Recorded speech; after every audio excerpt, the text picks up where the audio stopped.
What up, this is Rama Screen covering movies, TV, and entertainment, and we are at the end of yet another decade. Wow, time flies, doesn't it? Time flies in light speed. So, I've compiled this list of what I think were the best 50 movies of this past decade, and by that I mean any time between the year 2010 all the way through 2019. I will also give you my very quick comment about each of them as well. So, are you ready? Let's rock this. At number 50 is Christopher Nolan's masterpiece, Inception, starring Leonardo DiCaprio. This movie is visually trippy and mind-blowing, and for the longest time, that Joseph Gordon-Levitt's rotating hallway fight scene got burned into our memories. At number 49 is The Social Network. Director David Fincher's Facebook biopic was full of betrayals, backstabbing, and intrigue, featuring an Oscar-nominated performance by Jesse Eisenberg. At number 48 is Damien Chazelle's La La Land. This well-choreographed romantic musical about how hard it is to realize your passion was both joyous and heartbreaking. At number 47 is the Oscar-winning film in the foreign language category, A Separation. Long before Marriage Story ever arrived, there was already this equally powerful and emotional film from Iran that also dealt with the pains of family, relationship, and divorce. At number 46 is Mission Impossible Fallout. This is one franchise that keeps getting better and better with each passing installment. And watching Tom Cruise's Ethan Hunt's climactic battle against former Superman Henry Cavill was a hell of a treat. At number 45 is Dolomite is my name and fucking up motherfuckers is my game. Eddie Murphy is back and better than ever before, yo. That's all the reason you need, baby. At number 44 is The Greatest Showman. Every night I lie in bed, the brightest colors fill my head. A million dreams are keeping me awake. At number 43 is Martin Scorsese's The Wolf of Wall Street. Do you remember that scene where a coked up Leonardo DiCaprio was trying to get into his Lamborghini by using his entire body? Hot damn, a great performance if ever there was one. At number 42 is John Wick Chapter 3. I know, this movie probably should be placed higher up on my list, but it seems fair considering Keanu Reeves probably will continue to make John Wick movies until he dies, and all those movies will make it on any top 50 list. At number 41 is Mel Gibson's war drama, Hacksaw Ridge, starring Andrew Garfield. What can I say? This movie successfully make us root for the guy who doesn't land a single punch or fire a single bullet. Go figure. At number 40 is Beasts of the Southern Wild. You might call this movie a poverty porn. I call it a heartwarming story about struggle and finding love and happiness in the midst of not having much. At number 39 is David O. Russell's Silver Lining Playbooks, starring Bradley Cooper and Jennifer Lawrence. I don't know much about bipolar disorder.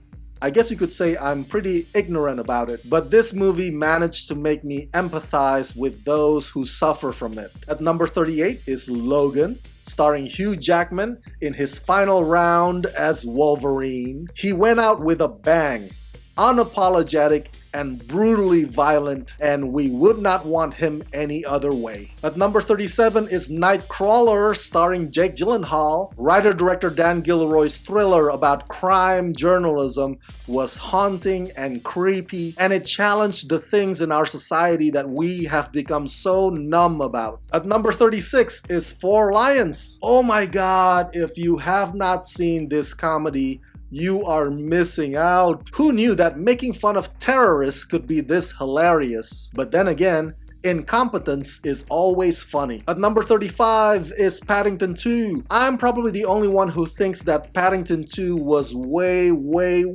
better than the first film. It was more lovable, it was more heartfelt, it was more adorable, it was just more. At number 34 is Swiss Army Man, starring Paul Dano and Daniel Radcliffe as a talking dead body. A damn great original concept through and through. And this movie resonated with any of us who's ever felt lonely, heartbroken, and depressed. At number 33 is Deadpool. Come on, do I really need to remind you how fucking awesome this movie was? I mean, Ryan Reynolds was practically born to or destined to play this role. The stars were aligned for this most excellent R-rated action superhero comedy. At number 32 is another comic book film, Captain America: The Winter Soldier, or I guess you can call it the continuation of the Steve Rogers and Bucky saga. Theirs was one complicated friendship, right? Especially when you throw S.H.I.E.L.D.'s hot mess into that mix. At number 31 is Guillermo del Toro's Oscar-winning Best Picture, The Shape of Water. Once you look past the awkwardness of Sally Hawkins having sex with that fish creature, you'll realize that this was a wonderfully brave fairy tale about romance and tolerance. At number 30 is The Babadook. Hands down, one of the scariest films of the last decade. Writer-director Jennifer Kent did not heavily rely on cheap jump scares, but rather the story and the characters and the unexpected moments that snuck up on you. At number 29 is Alfonso Cuarón's masterpiece, Roma. Just from the exquisite cinematography alone, this movie was bold enough to have you hooked, in addition to the riveting story that made me appreciate all the women in my life. At number 28 is The Revenant, starring Leonardo DiCaprio in his Oscar-winning role. This was an extraordinarily gritty survival film that was also breathtaking. At number 27 is Hereditary. It may not be as terrifying as The Babadook, but Hereditary was scary enough to make me keep my lights on when I slept at night for a few days after I screened the film. At number 26 is The Master. Paul Thomas Anderson is one of those reliable names, because whenever he comes up with a film, you just know that it's gonna be Oscar-worthy. The Master was no different, especially when coupled with such heavyweights as Joaquin Phoenix, Amy Adams, and the late great Philip Seymour Hoffman. At number 25 is Her. To this day, I still don't understand how Joaquin Phoenix got snubbed by the Oscars for this performance that year. I mean, he did not even get a nomination. But luckily, writer-director Spike Jonze did win, and it was a well-deserved victory. At number 24 is X-Men First Class. Restarting this franchise after the catastrophe that was X-Men 3: The Last Stand must have been a challenging task, but it's one that director Matthew Vaughn and his fellow scribes ultimately accomplished, and this movie restored our faith in X-Men. At number 23 is Ben Affleck's The Town, one of the most intense and pulse-pounding crime thrillers I've ever seen. At number 22 is Toy Story 4. You can always rely on these Toy Story movies if you're looking to have a good cry. Just when you thought that there might not be any story left to tell about these characters, Pixar pulled it out of its magic hat once again. At number 21 is The King's Speech. What a great British film.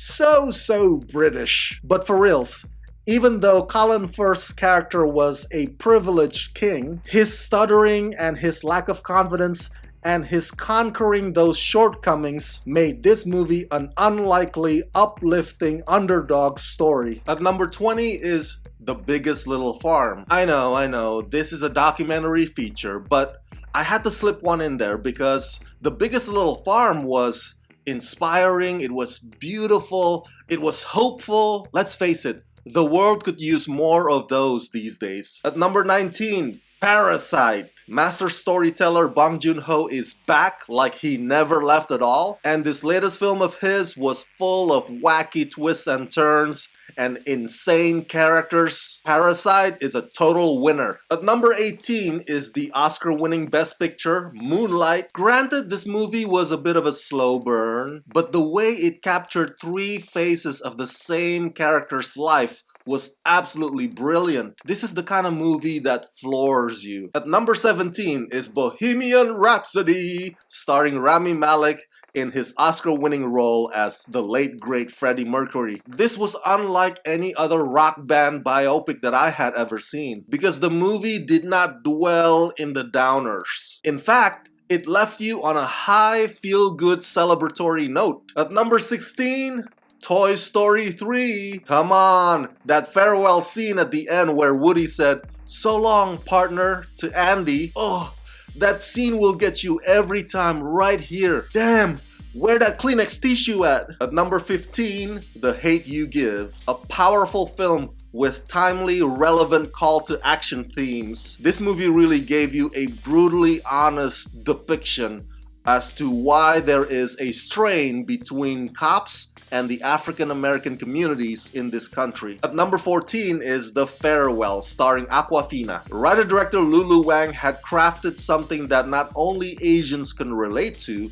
but also anybody with a family can relate to, especially for struggling millennials everywhere. Such a genuine film, The Farewell was one of a kind. At number 13, Bridesmaids. So many memorable, hilarious scenes in this movie. Between Melissa McCarthy crapping in the sink and Maya Rudolph crapping in the middle of the street, I remember watching this film and just could not stop laughing my ass off. At number 12 is Oscar-winning Best Picture, Spotlight, which was probably the best movie about journalism since All the President's Men. Solid cast ensemble, very well written, and with a hard-hitting topic that was unafraid. At number 11 is Oscar-winning Best Picture, Green Book. Green Book was more than just a road trip movie, and it was more than just a buddy dramedy, and it was more than just a racial tension story. This film had a special ingredient that was not too preachy, but it went straight for the heart, which made it profound and an absolute must-see. At number 10 is Joker. You see, instead of obsessing on DC Extended Universe, WB should treat its DC properties like this, with standalones, focusing on their iconic characters. With Joker, writer-director Todd Phillip paid homage to Martin Scorsese's classics, and Joaquin's performance went down in history as one of the greatest of all time. At number 9 is director Sam Mendes' incredible war movie 1917. One continuous long shot. This movie was another testament to DP Roger Deakins' cinematography prowess. At number 8 is Star Wars The Force Awakens. Say what you will about this episode 7, but what J.J. Abrams successfully did was revive a franchise just like he did with Star Trek. After those boring prequels, Star Wars was fun and exciting once again. At number 7 is Spider-Man Into the Spider-Verse. I did not grow up a Spider-Man fan, but this animated movie was superbly done. It was so vibrant and it just popped. Loved every minute of it. At number 6 is Ben Affleck's Oscar-winning Best Picture, Argo. That's right, Argo, fuck yourself. Even though the movie had an ending that I would consider a bit generic, Argo was effective on keeping you on your toes. It grabbed you from the start and never let go. At number 5 is David O. Russell's The Fighter, starring Mark Wahlberg, Amy Adams, and Christian Bale in his Oscar-winning role. This was a well-performed, compelling drama about a dysfunctional family. At number 4 is Gravity, starring Sandra Bullock. This movie won 7 Oscars, mostly for the technical stuff. And when you see the film, you'll understand exactly why. This is the kind of movie that is so well crafted, it makes you wonder, how on earth did they do that? At number 3 is Alejandro González Iñárritu's Oscar-winning Best Picture, Birdman. To this day, I still think that Michael Keaton should have won that Oscar for that performance. A comedy drama about a has-been trying to make a comeback. The Birdman was so unique and visually gripping,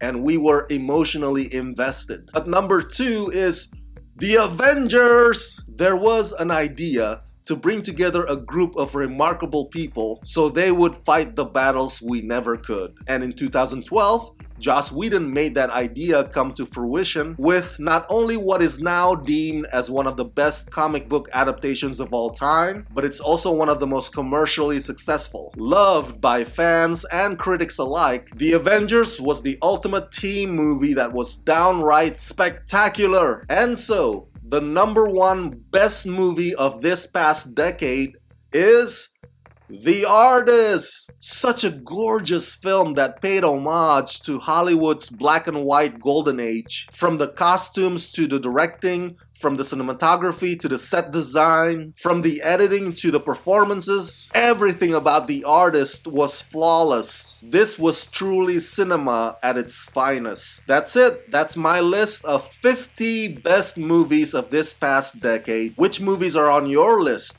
Share your thoughts in the comment section below, and as always, subscribe to my channel, press that like button, and ring that bell so you can get notified whenever I post new videos. And if you would like to help support this channel, please do so at patreon.com/ramascreen.